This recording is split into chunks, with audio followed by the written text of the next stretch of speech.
What's going on, everybody? Welcome back to the channel. Hope you guys are having a great day as always. If you guys haven't already subscribed, make sure you guys go ahead and hit that subscribe button.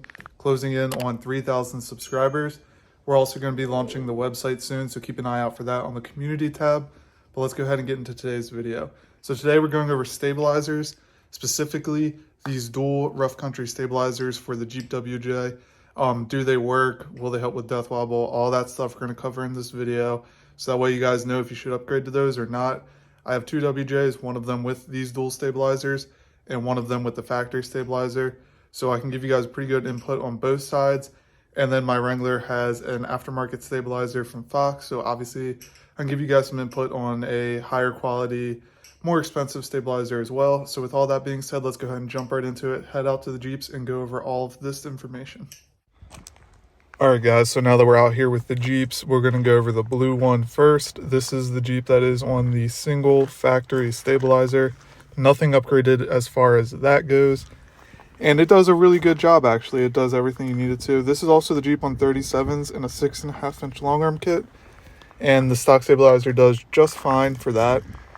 Now, the main thing here is you're going to want to make sure all your steering is set up correctly, alignment's done, tires are balanced, and everything like that.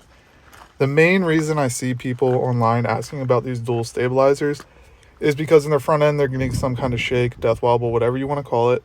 And they think that's going to be the solution to their problems, which it's just not. Like, bottom line, it's not going to fix any of that. It's going to hide that issue, but it's not going to fix it. You're going to want to go over all your front end, make sure your steering's set up correctly, tires balanced, aligned, no joints are worn out. You should be able to run no stabilizer and get no wobble in the front end as long as everything's set up correctly. The Wrangler I ran with no stabilizer for years, and I've never gotten death wobble, and that's with 40s. Wheels that are all screwed up. These wheels are all chipped up. Nothing's been balanced. No death wobble because everything's set up correctly and joints are all good. You don't need a dual stabilizer to fix that.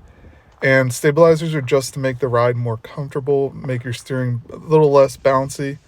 Now over here on the black Jeep, you guys know this one.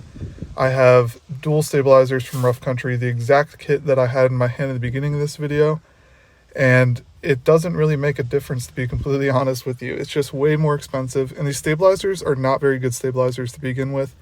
Not super strong. If you are going to do an upgrade to your stabilizer, which I'm not saying is a wrong modification, you can do that if you wish. But instead of going with dual Rough Country stabilizers that aren't very good to begin with, go ahead and just upgrade the one stabilizer you have on your Jeep. You guys can get an upgraded clamp, and then you guys can get like a Fox stabilizer, something like that. I have a Fox stabilizer on the Wrangler, and it's really nice. But I would definitely stick with the one stabilizer versus getting the dual stabilizers. There's really zero point to add dual stabilizers. It's not going to benefit you in any way, especially if both stabilizers are pretty crappy and weak stabilizers to begin with.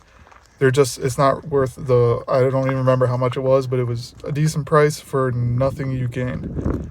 Next up on the list is if you are getting a front end shake and you need that fixed, I figure I'll get over that as well. There's some things to check at the front. You're going to want to go ahead and probably, if you're lifted in bigger tires, upgrade your tie rod, track bar, drag link, all that kind of stuff. That should probably be upgraded. Ours isn't upgraded yet, but we are working on a new steering kit for the WJ. You're going to want to make sure your tires are balanced, everything's aligned, control arm joints are good. That's like the main starting point for checking for death wobble. Not adding a stabilizer. Like I said earlier, that's just going to mask your problem. That's not going to fix it. Then the stabilizer is going to wear out, and you're going to have to get more and more and more of them. So definitely just make sure your front end's set up correctly. We are working on a new aluminum steering kit for the WJ that I should be coming out with fairly soon, probably beginning of next year. Going to be doing 2.5 ton and 1 ton steering for the WJ. That'll be really, really sick. And you guys can keep an eye out for that. We'll be installing it on all my Jeeps to begin with, so you guys can see how to do it and what we're talking about. So basically, now that we've gone over all that information, long story short, probably not the best upgrade you guys can make to your Jeep. I halfway regret buying these. I have like 20 of these laying around because they wear out so fast. And if you get your steering set up correctly, get quality steering components, and everything's aligned, no joints are worn out, you won't have any issues driving without a stabilizer. Stabilizers kind of just make it a more comfortable ride. You don't really need one at all. I ran the Wrangler without one for like 2 years until a couple months ago, just because I've been driving on the road a lot more now that we're building the Grand Cherokee and I won't be wheeling it. So we're just going to use that as a street car, so I put a stabilizer on it. The Wrangler will probably not have one. And like I said earlier in the video, we're going to be working on making an aluminum steering kit for the WJ. I'm working on all the details there, figuring out what joints we want to use and everything like that. Probably going to go with a 1-ton set and a 2.5-ton set, just so that way you guys have different options. We'll make some for 1-ton axles, all that kind of stuff. Just got to figure out all the details, and then we'll make some install videos on my Jeep so you guys can see how to do all of that. But as always, guys, thanks for watching today's video, and I'll see you guys in the next one.